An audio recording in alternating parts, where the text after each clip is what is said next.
2 ವರ್ಷದ ಬಿ.ಎಡ್ ಮಾದರಿ ಘಟಕ ಯೋಜನೆ ಬಗ್ಗೆ ಇಂದಿನ ವಿಡಿಯೋದಲ್ಲಿ ಸಂಪೂರ್ಣವಾದ ಮಾಹಿತಿಯನ್ನು ಕೊಡುತ್ತಿದ್ದೇನೆ. ಮಾಡೆಲ್ ಯೂನಿಟ್ ಪ್ಲಾನ್ ಯಾವ ರೀತಿಯಲ್ಲಿರುತ್ತದೆ, ಇದು ಒಂದು ವಿದ್ಯಾರ್ಥಿಯ ಪ್ರಶಿಕ್ಷಣಾರ್ಥಿಯ ಹೆಸರು, ಪ್ರಶಾಲೆಯ ಹೆಸರು, ಇಲ್ಲಿ ವರ್ಗ, ವೇಳೆ ಯಾವ ರೀತಿಯಲ್ಲಿ ಇರುತ್ತೆ ಯೂನಿಟ್ ಪ್ಲಾನಲ್ಲಿ. ಉಪಘಟಕಗಳು, ಕ್ರಮ ಸಂಖ್ಯೆ, ದಿನಾಂಕ. ಘಟಕದ ಉದ್ದೇಶ ಮತ್ತು ಸ್ವರೂಪ ಯಾವ ರೀತಿಯಲ್ಲಿರುತ್ತದೆ. ಘಟಕದ ಬಾಹ್ಯ ರೂಪರೇಷೆ. ವಿಷಯ ವಿಶ್ಲೇಷಣೆ. ಇಲ್ಲಿ ಉಪಘಟಕ 1ರಲ್ಲಿ ವಿಜಯನಗರ ಸಾಮ್ರಾಜ್ಯದ ಉದಯ, ಅದರಲ್ಲಿ ನೀವು ಕಾರಣಗಳು, 4 ರಾಜಮನೆತನಗಳು, ಸಂಗಮ ವಂಶ. ಉಪಘಟಕ 2 ಪ್ರೌಢದೇವರಾಯ. ಪ್ರೌಢದೇವರಾಯನ ಸೈನಿಕ ಸಾಧನೆ, ಪ್ರೌಢದೇವರಾಯನ ಆಡಳಿತ ಸಾಧನೆ, ಸಾಳುವ ಮನೆತನ. ಉಪಘಟಕ 3 ಕೃಷ್ಣದೇವರಾಯ. ತುಳುವ ಮನೆತನ, ಕೃಷ್ಣದೇವರಾಯನ ದಿಗ್ವಿಜಯಗಳು, ಕೃಷ್ಣದೇವರಾಯನ ಸಾಂಸ್ಕೃತಿಕ ಸಾಧನ.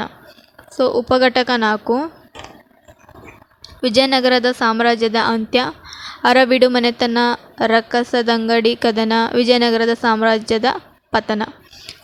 ಉಪಘಟಕ 5 ವಿಜಯನಗರದ ಸಾಂಸ್ಕೃತಿಕ ಕೊಡುಗೆಗಳು, ಆಡಳಿತ ವ್ಯವಸ್ಥೆ, ಸಾಮಾಜಿಕ ವ್ಯವಸ್ಥೆ, ಆರ್ಥಿಕ ವ್ಯವಸ್ಥೆ. ಉಪಘಟಕ 6 ವಿಜಯನಗರ ಕಾಲದ ಧರ್ಮ, ಸಾಹಿತ್ಯ ಮತ್ತು ಕಲೆ, ಧಾರ್ಮಿಕ ವ್ಯವಸ್ಥೆ, ಸಾಹಿತ್ಯ, ಕಲೆ ಮತ್ತು ವಾಸ್ತುಶಿಲ್ಪ. ಇಲ್ಲಿ ಉದ್ದೇಶಗಳು, ಅಬ್ಜೆಕ್ಟಿವ್ಸ್, ಅಲ್ಲಿ ಸಾಮಾನ್ಯ ಉದ್ದೇಶಗಳು, ಜನರಲ್ ಅಬ್ಜೆಕ್ಟಿವ್ಸ್. ವಿದ್ಯಾರ್ಥಿಗಳಿಗೆ ಇತಿಹಾಸದ ಬಗ್ಗೆ ಹೆಚ್ಚಿನ ಜ್ಞಾನ ಆಗಿರ್ಬೋದು ಮೂಡಿಸ್ತಕ್ಕಂಥದ್ದು. ಈ ರೀತಿಯಲ್ಲಿ ನಿರ್ದಿಷ್ಟ ಉದ್ದೇಶಗಳು ವಿದ್ಯಾರ್ಥಿಗಳು. ಇಲ್ಲಿ ಜ್ಞಾನ. ವಿದ್ಯಾರ್ಥಿಗಳು ವಿಜಯನಗರ ಸಾಮ್ರಾಜ್ಯ ಉದಯಕ್ಕೆ ಕಾರಣವಾಗುವ ಅಂಶಗಳನ್ನು ಸ್ಮರಿಸಿಕೊಂಡು ಹೇಳುವರು. ವಿದ್ಯಾರ್ಥಿಗಳಲ್ಲಿ ಪ್ರಶಿಕ್ಷಣಾರ್ಥಿ ಈ ರೀತಿಯಲ್ಲಿ ಜ್ಞಾನವನ್ನು ಮೂಡಿಸ್ತಕ್ಕಂಥದ್ದು. ಇಲ್ಲಿ ಶಿಕ್ಷಕರಾಗಿರ್ತಕ್ಕಂಥ ತಿಳುವಳಿಕೆಯನ್ನು ವಿದ್ಯಾರ್ಥಿಗಳಲ್ಲಿ ವಿಜಯನಗರವನ್ನಾಳಿದ 4 ಮನೆತನ ಕುರಿತು ವಿವರಿಸುವರು. ಈ ರೀತಿಯಲ್ಲಿ ತಿಳುವಳಿಕೆ ವಿದ್ಯಾರ್ಥಿಗಳಲ್ಲಿ ಅನ್ವಯಿಸ್ತಕ್ಕಂಥದ್ದು. ಆಸಕ್ತಿ. ಆಸಕ್ತಿ ಸಂಗಮ ವಂಶದ ಕುರಿತು ತಿಳಿದುಕೊಳ್ಳುವ ಆಸಕ್ತರಾಗುವರು ವಿದ್ಯಾರ್ಥಿಗಳು. ಆಸಕ್ತಿ ಯಾವ ರೀತಿಯಲ್ಲಿ ಹೊಂದತಕ್ಕಂಥದ್ದು ಅಂಶಗಳಾಗಿವೆ.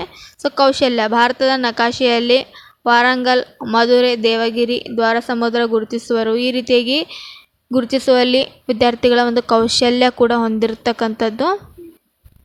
ಚಟುವಟಿಕೆಗಳು. ಪ್ರಾರಂಭಿಕ ಚಟುವಟಿಕೆಗಳು. ವಿದ್ಯಾರ್ಥಿಗಳ ಒಂದು ಶಿಕ್ಷಕರು ವಿಷಯಕ್ಕೆ ಸಂಬಂಧಿಸಿದಂತೆ ಚಿಕ್ಕ ಚಿಕ್ಕ ಪ್ರಶ್ನೆಗಳು ಕೇಳುತ್ತಾ ವಿದ್ಯಾರ್ಥಿಗಳನ್ನು ಪಾಠದೆಡೆಗೆ ಪ್ರೇರಣೆಗೊಳಿಸುವರು. ಶಿಕ್ಷಕರು ಚರ್ಚೆಯನ್ನು ಏರ್ಪಡಿಸುವುದರ ಮೂಲಕ ವಿದ್ಯಾರ್ಥಿಗಳನ್ನು ಪ್ರೇರೇಪಣೆಗೊಳಿಸುವರು. ಶಿಕ್ಷಕರು ಭಾರತದ ನಕಾಶೆಯನ್ನು ತೋರಿಸುತ್ತಾ ವಿಷಯ ನಿರೂಪಣೆ ಮಾಡುವರು. ಘಟಕಕ್ಕೆ ಸಂಬಂಧಿಸಿದಂತೆ ಚಿಕ್ಕ ಚಿಕ್ಕ ದೃಶ್ಯಗಳನ್ನೊಳಗೊಂಡಂತೆ ಅಭಿನಯ ಮಾಡಿ ತೋರಿಸುವುದರ ಮೂಲಕ ನಿರೂಪಣೆ ಮಾಡುವರು.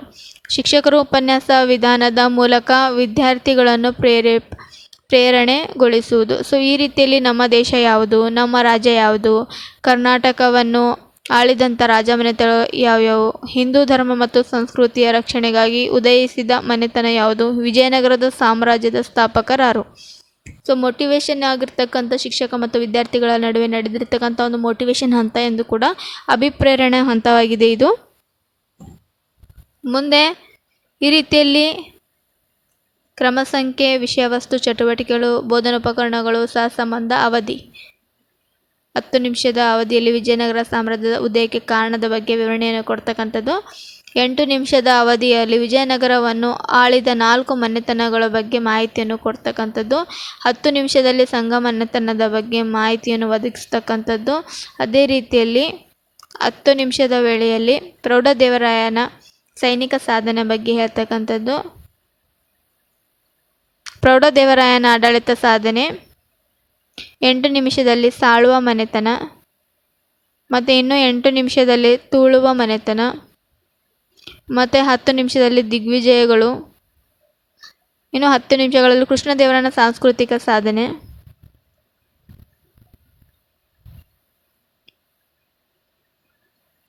ಇನ್ನು 9 ನಿಮಿಷದಲ್ಲಿ ವಿಜಯನಗರದ ಸಾಮ್ರಾಜ್ಯ ಪತನ.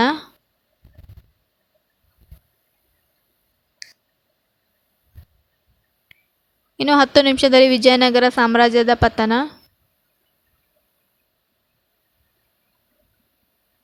ವಿಜಯನಗರದ ಆಡಳಿತ 8 ನಿಮಿಷದಲ್ಲಿ ಮತ್ತು 10 ನಿಮಿಷದಲ್ಲಿ ಸಾಮಾಜಿಕ ವ್ಯವಸ್ಥೆ, ಇನ್ನು 10 ನಿಮಿಷದಲ್ಲಿ ಆಡಳಿತ ವ್ಯವಸ್ಥೆ, 8 ನಿಮಿಷದಲ್ಲಿ ಧಾರ್ಮಿಕ ವ್ಯವಸ್ಥೆ, ಇನ್ನು 10 ನಿಮಿಷದಲ್ಲಿ ಸಾಹಿತ್ಯ, ಇನ್ನು 10 ನಿಮಿಷದಲ್ಲಿ ಕಲೆ ಮತ್ತು ವಾಸ್ತುಶಿಲ್ಪ. ಸೊ ಈ ರೀತಿಯಾಗಿರ್ತಕ್ಕಂತಹ ಮುಕ್ತಾಯ ಚಟುವಟಿಕೆಗಳು. ಮುಕ್ತಾಯ ಚಟುವಟಿಕೆ: ಶಿಕ್ಷಕರು ಭಾರತದ ನಕಾಶೆಯನ್ನು ಬಳಸಿಕೊಂಡು ವಿಷಯದ ಸಂಕ್ಷಿಪ್ತ ವಿವರಣೆಯನ್ನು ನೀಡುವರು. ಕಾಲಪಟವನ್ನು ರಚಿಸಿ ವಿಜಯನಗರ ನಾಳಿದ ಪ್ರಮುಖ ಮನೆತನ ಕುರಿತಾಗಿ ವಿವರಿಸುವರು. ಸೊ ಈ ರೀತಿಯಾಗಿ ಮುಕ್ತಾಯದ ಒಂದು ಚಟುವಟಿಕೆ ಕೂಡ ನೋಡಬಹುದು. ಸಂಪನ್ಮೂಲ ಸಲಕರಣೆಗಳು: ಇಲ್ಲಿ ಭಾರತದ ನಕಾಶೆ ಇರಬೇಕು. ಬೋಧನೆಯ ಒಂದು ಸಂದರ್ಭದಲ್ಲಿ ಕರ್ನಾಟಕ ನಕಾಶೆ, ಕಾಲಪಟಗಳು, ಪ್ರೌಢದೇವರನ ಚಿತ್ರಪಟ, ಕೃಷ್ಣದೇವರನ ಚಿತ್ರಪಟ, ಅಬ್ದುಲ್ ರಜಾಕ್ ಚಿತ್ರಪಟ, ಹಂಪೆಯ ವಿರೂಪಾಕ್ಷ ಚಿತ್ರಪಟ, ಕಾಲುದಳ, ಅಶ್ವದಳ, ಗಜದಳ, ಫಿರಂಗಿದಳ, ದಸರಾ ಹಬ್ಬದ ಚಿತ್ರಪಟ, ವಿವಿಧ ಬೆಳೆಗಳ ಮಾದರಿಗಳು, ಕರ್ನಾಟಕದ ಪ್ರಸಿದ್ಧ ದಾಸರ ಚಿತ್ರಪಟ, ವಿಜಯನಗರ ವಿಜಯ ವಿಠಲನ ದೇವಾಲಯದ ಚಿತ್ರಪಟ, ಕಲ್ಲಿನ ರಥದ ಮಾದರಿ, ಹಂಪೆಯ ಕಾಲವೈಭವ ಚಿತ್ರ ಸುರುಳಿ, ಹಳೆಯ ನಾಣ್ಯಗಳ ಮಾದರಿಯ ಚಿತ್ರಪಟ. ಸಹ ಸಂಬಂಧಗಳು: ಪ್ರಚಲಿತ ಸ್ಥಿತಿಗತಿಗಳೊಂದಿಗೆ, ಇತಿಹಾಸದೊಂದಿಗೆ, ಸಾಹಿತ್ಯದೊಂದಿಗೆ, ಸೊ ಈ ರೀತಿಯಾಗಿ ಕಲೆ ವಾಸ್ತುಶಿಲ್ಪದೊಂದಿಗೆ, ಭಾಷೆಯೊಂದಿಗೆ. ಕೊನೆಯದಾಗಿ ಮೌಲ್ಯಮಾಪನ.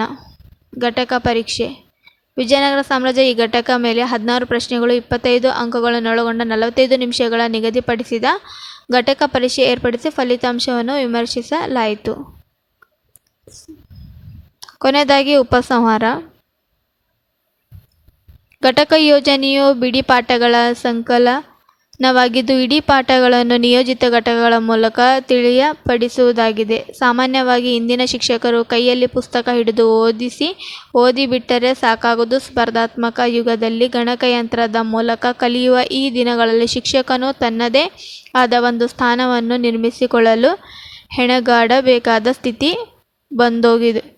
ಬಂದಾಗಿದೆ. ಹೀಗಾಗಿ ಶಿಕ್ಷಕರಾದವರು ಹೊಸ ಬೋಧನಾ ಮಾರ್ಗಗಳನ್ನು, ತಂತ್ರಗಳನ್ನು, ಕೌಶಲ್ಯಗಳನ್ನು ಅಳವಡಿಸಿಕೊಳ್ಳಲೇ ಬೇಕಾದ ಅನಿವಾರ್ಯತೆ ಇದೆ. ಈ ಅನಿವಾರ್ಯತೆ ಮಕ್ಕಳ ಕಲಿಕೆಗೆ ಪೂರಕವಾಗಬೇಕೇ ವಿನಾ ಅದು ಮಾರಕವಾಗಬಾರದು. ಈ ನಿಟ್ಟಿನಲ್ಲಿ ಬಿಡಿ ಪಾಠಗಳನ್ನು ಕ್ರೋಢೀಕರಿಸಿ ಪರಿಣಾಮಕಾರಿ ಕಲಿಕೆಯನ್ನು ರೂಪಿಸುತ್ತಾ ಘಟಕ ಯೋಜನೆ ಒಂದು ಮಾರ್ಗದರ್ಶಿ ಕೈಪಿಡಿ ಎಂದು ನಾನು ನಂಬಿದ್ದೇನೆ.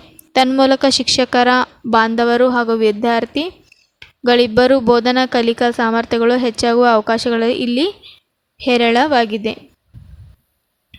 ಸೊ ಈ ರೀತಿಯಾಗಿ ಸಾಂಪ್ರದಾಯಿಕ ಶಿಕ್ಷಣದಿಂದ ಯಾವ ರೀತಿಯಲ್ಲಿ ನವೀನ ಶಿಕ್ಷಣ ವ್ಯವಸ್ಥೆಗೆ ಸ್ಪಂದಿಸುವ ಶೈಕ್ಷಣಿಕ ತಜ್ಞರ ಫಲವೇ ಈ ಘಟಕ ಯೋಜನೆ. ಇದನ್ನು ಬಳಸುವ ಹಾಗೂ ಪರಿಣಾಮಕಾರಿಗೊಳಿಸುವ ಜವಾಬ್ದಾರಿ ಶಿಕ್ಷಕರದ್ದು. ಬೋಧನಾ ಕಲಿಕಾ ಪ್ರಕ್ರಿಯೆಯಲ್ಲಿ ಘಟಕ ಯೋಜನೆ ತನ್ನದೇ ಸ್ಥಾನ ನಿರ್ಮಿಸಿಕೊಂಡು ಅದು ಕಲಿಯುವರು ಕಲಿಸುವವರಿಬ್ಬರಿಗೂ ಮಾರ್ಗದರ್ಶನ ನೀಡುವುದೆಂದು ಅಭಿಪ್ರಾಯ ಪಡಬಹುದಾಗಿದೆ. ಧನ್ಯವಾದಗಳು.